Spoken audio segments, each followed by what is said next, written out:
किस किस को चिंता होती है अपने बच्चों के एग्जाम के टाइम? केयर अलग, चिंता अलग। किस किस को चिंता होती है अपने बच्चों के एग्जाम के लिए? हाँ, और चिंता करना तो स्वाभाविक है। आपके चिंता करने से उनके मार्क्स, आपके चिंता करने से उनके marks, fill in the blank. आपके चिंता करने से उनके marks, fill in the blank. 3 option है, ऑप्शन आप चूज करेंगे। आपके चिंता करने से उनके मार्क्स बढ़ जाएंगे, जितने आने हैं उतने ही आएंगे, या घट जाएंगे। सिर्फ विजुअलाइज करना है, ठीक है भैया जी? ये जीवन है, हाँ, चिंता मुक्त है। हमें सिर्फ क्या ध्यान रखना है कि दूसरों को अपने तरह से चलते हुए देखकर, हमें उनको देखकर हमें डिस्टर्ब नहीं होना है। विजुअलाइज करते हैं अभी और डिसाइड करते हैं आज मैं स्टूडेंट हूँ, ये मेरी कुर्सी, ये मेरी टेबल, ये मेरी बुक्स, मैं पढ़ रही हूँ।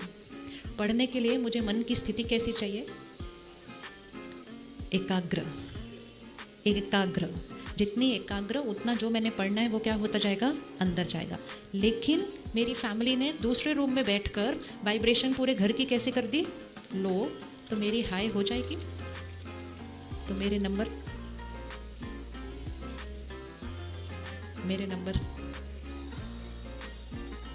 अपने बच्चों के नंबर अगर बढ़ाने हैं, वो पावर आपके पास है। सिर्फ चिंता करना छोड़ दो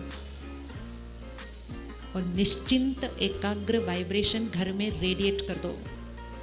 अगर आपके घर के वाइब्रेशन पावरफुल हैं तो बच्चे की कैपेसिटी अगर यहाँ भी है, उसको घर में एक एकाग्रता का वाइब्रेशन मिलता है, पावरफुल थॉट्स का वाइब्रेशन मिलता है, तो उसकी फ्रीक्वेंसी क्या होती जाएगी? और बढ़ती जाएगी। जितनी कैपेसिटी है उससे कैपेसिटी उसकी बढ़ाओ, उससे घटाओ नहीं। वैसे जब हम चिंता करते हैं तो कौन सी थॉट क्रिएट करते हैं? Anybody give example. चिंता की थॉट कौन सी होती है? नेगेटिव पॉजिटिव नहीं, थॉट कौन सी होती है? चिंता। पढ़ेगा नहीं पढ़ेगा, वन थॉट। Anybody else? हाँ जी, पता नहीं क्या होगा, सेकंड थॉट।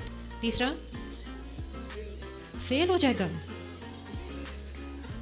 फेल हो जाएगा। चौथा, चिंता की कोई और थॉट? हाई मार्क्स आएंगे कि नहीं आएंगे। अब मैं अपने कमरे में बैठी हूँ, मेरे को बाहर से आशीर्वाद क्या मिल रहा है? पता नहीं क्या होगा। जितने नंबर आने चाहिए उतने नहीं आएंगे, तो आगे क्या होगा? इसका कुछ होगा भी कि कुछ होगा ही नहीं। इतने सारे आशीर्वाद अगर मुझे मिलेंगे तो मेरा क्या होगा है। और मुख से हम क्या कहते हैं बच्चे को? सब अच्छा होगा, तुम चिंता नहीं करो, सब अच्छा होगा। हम इस फैक्टर का ध्यान नहीं रख रहे कि मेरे मन की स्थिति उस बच्चे के मन की स्थिति पर असर करती है, और उस बच्चे के मन की स्थिति उसकी परफॉर्मेंस पर असर करती है। तो सबसे बड़ा गिफ्ट जो हम किसी को भी दे सकते हैं किसी भी परिस्थिति के अंदर, वो है एक निश्चिंत मन। अब ये पढ़ेगा या नहीं पढ़ेगा, ये भी एक सोच है।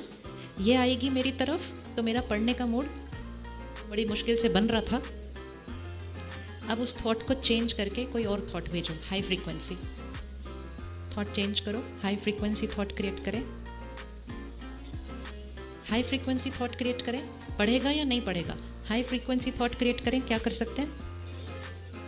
हाँ जी, अच्छा पढ़ेगा, और अच्छा सोच लें, बहुत अच्छा सोचेगा, बहुत अच्छा पढ़ेगा। लेकिन क्या हम ऐसा सोच सकते हैं कि वो बहुत अच्छा पढ़ रहा है, और क्या उसका उसकी पढ़ाई पर असर पड़ेगा? कोई न पढ़ रहा हो ना, लेकिन आप उसको सिर्फ ये वाइब्रेशन देते जाओ, आप बहुत अच्छा पढ़ रहे हैं, आप बहुत अच्छा पढ़ रहे हैं, आप बहुत अच्छा पढ़ रहे हैं, आप बहुत अच्छा पढ़ रहे हैं, आप बहुत अच्छा पढ़ रहे हैं। कंटिन्यूअस उसको वो वाइब्रेशन जाए। जिसका पढ़ने का मूड नहीं होगा वो भी पढ़ना शुरू कर देगा, क्योंकि उसको थॉट्स कौन सी मिल रही है? आप बहुत अच्छा पढ़ रहे हैं। लेकिन जो पढ़ने की कोशिश कर रहा है उसको ये वाइब्रेशन मिले, पढ़ रहा है कि नहीं पढ़ रहा है, पढ़ रहा है कि नहीं पढ़ रहा है, पढ़ रहा है कि नहीं पढ़ रहा है, डाउन हो जाएगा। हमारी जिम्मेवारी है, ये हमारी रिस्पॉन्सिबिलिटी है कि हर परिस्थिति में हमारी सोच कौन सी होनी चाहिए? सिर्फ पॉजिटिव नहीं, हाईएस्ट फ्रीक्वेंसी। हमारी सोच किसकी चॉइस है? हमारी सोच किसकी चॉइस है? हमारी। पिछले साल नंबर कम आए थे, पास्ट एक्सपीरियंस, पिछले साल नंबर कम आए थे। पास्ट एक्सपीरियंस, पिछले महीने तक ठीक से नहीं पढ़ रहा था। हम अच्छा सोच सकते हैं, वही हमारी जिम्मेवारी है। लेकिन हमारी सोच किस आधार पर बन जाती है? पास्ट एक्सपीरियंस, पिछली बार क्या हुआ था, बिलीफ सिस्टम हमारा कि पहले क्या था। बहुत रिसेंटली हार्वर्ड यूनिवर्सिटी की एक स्टडी, बहुत सुंदर, उस स्टडी में उन्होंने 380 बच्चों पर स्टडी की, कॉलेज के बच्चों पर, और उन्होंने ये देखा कि पेरेंट्स की बच्चे के बारे में जो बिलीफ थी, उसकी वजह से बच्चे की परफॉर्मेंस पर 0.27 मार्क्स का फ़र्क पड़ा। जो बच्चे फील करते, जो पेरेंट्स फील करते थे कि हमारा बच्चा बहुत अच्छा परफॉर्म करेगा, उसके नंबर वो 0.27 बढ़े। जो बिलीव करते थे नहीं, उसके 0.27 घटे। सिर्फ बिलीफ पेरेंट का बच्चे के बारे में क्या था, क्योंकि बच्चे पेरेंट्स की बिलीफ को क्या करते हैं? डायरेक्टली अब्जॉर्ब करते हैं। हमारा रोल क्या है? उनकी जो परफॉर्मेंस है उनको हम बढ़ा सकते हैं, सिर्फ किसको बढ़ाकर? अपनी सोच की फ्रीक्वेंसी को। लेकिन अपनी पावर को यूज़ करना है।